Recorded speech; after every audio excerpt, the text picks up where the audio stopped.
શું તમે ક્લાસરૂમમાં પ્રશ્ન પૂછતા મૂંઝાવ છો? તો અત્યારે જ ડાઉનલોડ કરો યુથ એજ્યુકેશન.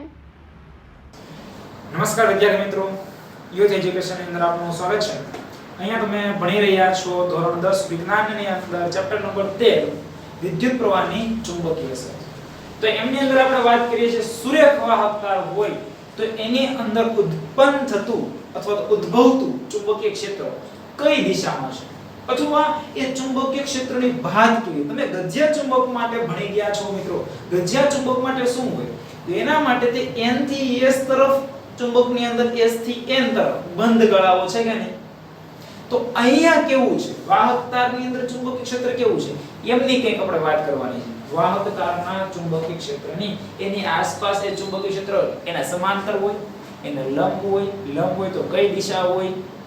ઓકે, એમાં વિદ્યુત પ્રવાહ વધારવાથી કઈ ફેરફાર થાય, ચુંબકીય વાહક તારથી દૂર જવાથી કઈ ફેરફાર થાય, એ દરેકની વાત કરવાની છે આપણે.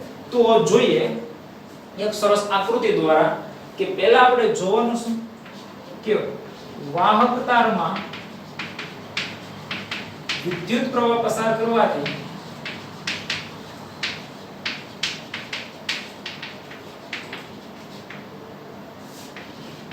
ઉત્પન્ન થતી ક્ષેત્ર રેખાઓ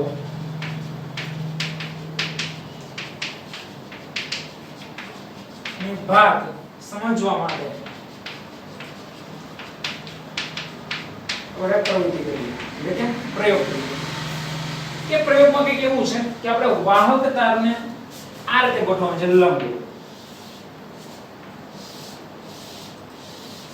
કે વાહક તાર છે અહીંયા હું મૂકી દઉં છું બેટરી. માઈનસ ધ્રુવ પ્લસ ધ્રુવ 1.5 વોલ્ટ ના ઘણા બધા કોષ એટલે એને કહેવાય બેટરી. 3 થી 4 કોષ મૂકી દો તો શું થઈ જાય? આ બેટરી થઈ ગઈ. અહીંયા હું મૂકી દઉં છું એમીટર. એમીટર નું કાર્ય શું? વિદ્યુત પ્રવાહનું માપન કરે છે. વિદ્યુત પ્રવાહનું માપન. ગેલ્વેનોમીટર ફક્ત હાજરી દર્શાવે અને વોલ્ટમીટર વિદ્યુત સ્થિતિમાનનો તફાવત માપે.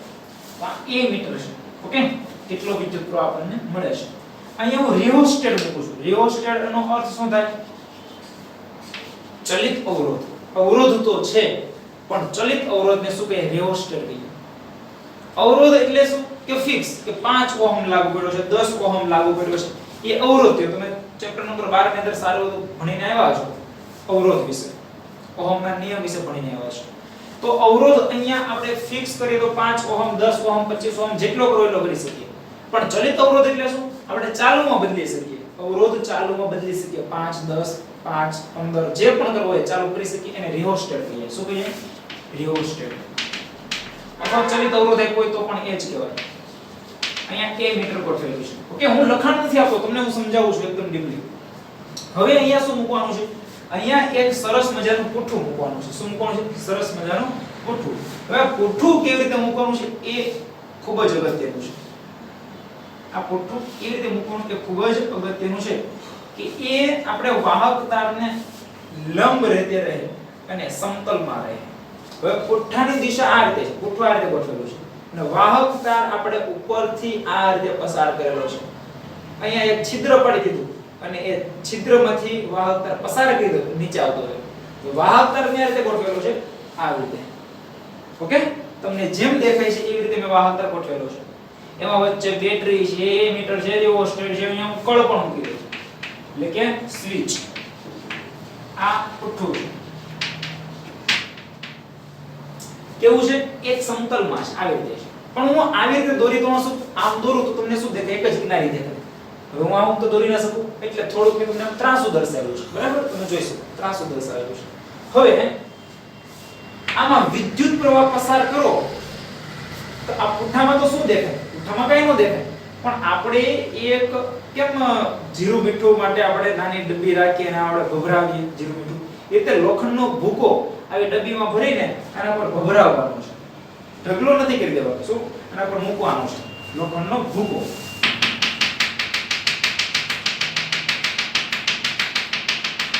એટલે ગમે તે મૂકી દીધો છે લોખંડનો ભૂકો છે.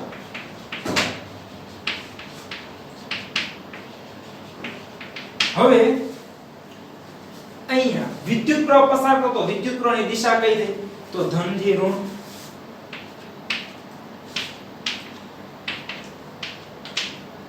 ઓકે, ધનથી ઋણ રહેવાથી વિદ્યુત પ્રવાહની દિશા થઈ. હવે આ પુઠ્ઠાને આપણે આંગળી વડે ટકોર મારવાની છે. જ્યારે વિદ્યુત પ્રવાહ પસાર થઈ રહ્યો હોય ત્યારે આંગળી વડે ટકોર મારો તો તમને આની અંદર ફેરફાર શું જણાશે? આની અંદર શું દેખાશે?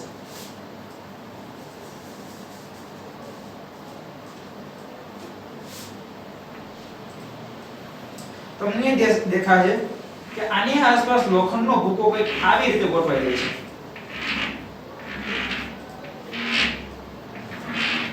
લોખંડનો ભૂકો કંઈક આવી રીતે આની અંદર ગોઠવાય છે. કોઈ ચોક્કસ પ્રકારની ભાત રચાય છે. નાના નાના વર્તુળ અને જેમ દૂર જાય તેમ મોટા વર્તુળ બનતા જાય છે. તો એ ચુંબકીય ક્ષેત્ર છે. ત્યાં જે ચુંબકીય ક્ષેત્ર ઉત્પન્ન થયું ને એ આપણે અહીંયા જોઈ શકીએ છીએ. આવી ક્ષેત્ર રેખાઓ છે ચુંબકીય ક્ષેત્ર રેખાઓ. તો પુઠ્ઠામાં રચાઈ વિદ્યુત પ્રવાહ ઉપરથી આવતો હતો અને ચુંબકીય ક્ષેત્ર ક્યાં રચાયું? એને ફરતે આમ ગોળ રચાયું આવી રીતે. તો એને લંબ છે. જો વિદ્યુત પ્રવાહ ઉપરથી છે, ચુંબકીય ક્ષેત્ર આ બાજુ રચાણો ને, તો એને કેવું છે? લંબ છે. તો લંબ રીતે ચુંબકીય ક્ષેત્ર રચાય છે. અહીં આપણે જે વસ્તુની વાત કરીને એ પેલા ખાસ લખી દઈએ કે જ્યારે battery, ammeter, plug cord, rheostat લઈ વિદ્યુત પરિપથ પૂર્ણ કરતા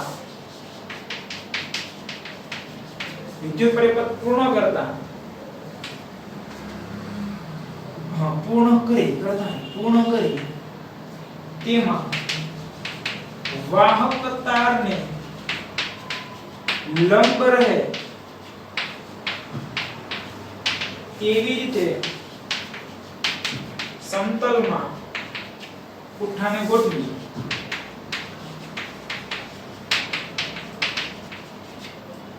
તેના પર લોખંડનો ભૂકો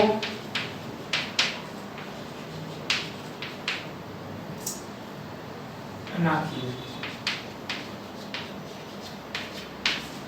ત્યારે શું ઘટના થાય છે? ત્યારે એ એમ જ રહેશે લોખંડનો ભૂકો. પરંતુ જ્યારે વિદ્યુત પ્રવાહ પસાર કરવામાં આવે ત્યારે જ્યારે પરિપથમાં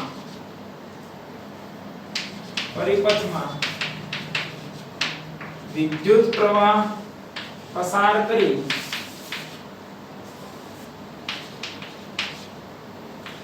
પુઠ્ઠાને ટકોર મારતા જણાશે કે લોખંડનો ભૂકો ચોક્કસ ભાતમાં ગોઠવાય છે.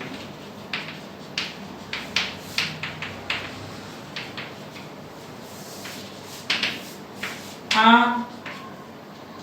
સુરેખ વાહક તાર દ્વારા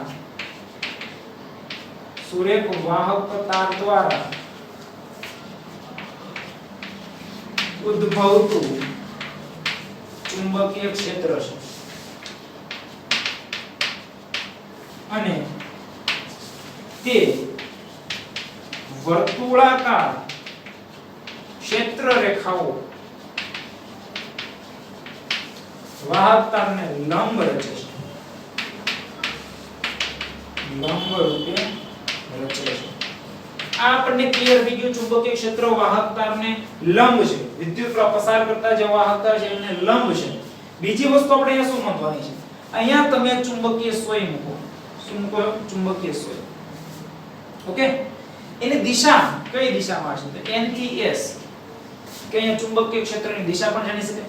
બીજી વસ્તુ કે ચુંબકીય સોય કોણ આવર્તન અનુભવે કે નહીં? તો ચુંબકીય સોય અહીંયા મૂકવામાં આવે બાજુમાં તો એ કોણાવર્તન પણ અનુભવે છે. એ તો આપણે આગળ પણ ભણી ગયા. પણ બીજી વસ્તુ એ કે અવરોધ અહીંયા ઘટાડતા જાવ. અવરોધ ઘટાડો તો વિદ્યુત પ્રવાહ વધે કે નહીં? અવરોધ ઘટાડો છો તો વિદ્યુત પ્રવાહ વધતો જાય છે અહીંયા, જેને કારણે આ ચુંબકીય સોય કે વધારે પડતું કોણાવર્તન અનુભવે છે. તો વિદ્યુત પ્રવાહ વધારતા ચુંબકીય સોયનું કોણાવર્તન વધતું જાય છે. ઉપરાંત બીજું શું કરવું છે? ચુંબકીય સોયને દૂર લેતા જાવ. તો એ કોણાવર્તન નબળું પડતું જાય છે, કોણાવર્તન નબળું પડે છે અને એના વર્તુળો એ પણ કેવા થાય છે, મોટા ને મોટા થતા જાય છે અને અમુક અંતર પછી ભૂકો એમ જ રહે છે, એ વર્તુળાકાર માર્ગમાં આવતો, વર્તુળ ભાગમાં આવતો નથી. તો આપણે અહીંથી શું જાણી શકીએ, એ ખાસ જાણવાનું છે કે અહીં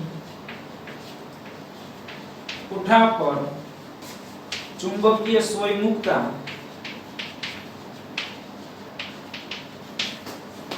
તે કોણાવર્તન અનુભવે છે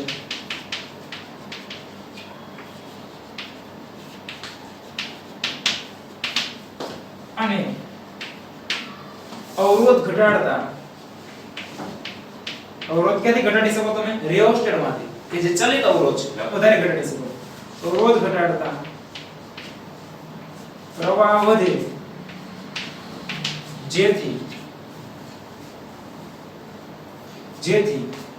કારણ કે અવરોધ અને પ્રવાહ એકબીજાના વ્યસ્ત પ્રમાણમાં હોય, જેથી ચુંબકીય સોયનું કોણાવર્તન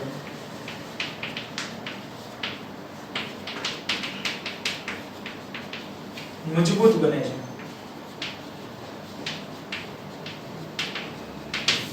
અને જેમ દૂર જવામાં આવે, જેમ વાહકતાથી દૂર જઈએ તેમ આ કોણાવર્તન નબળું પડે છે.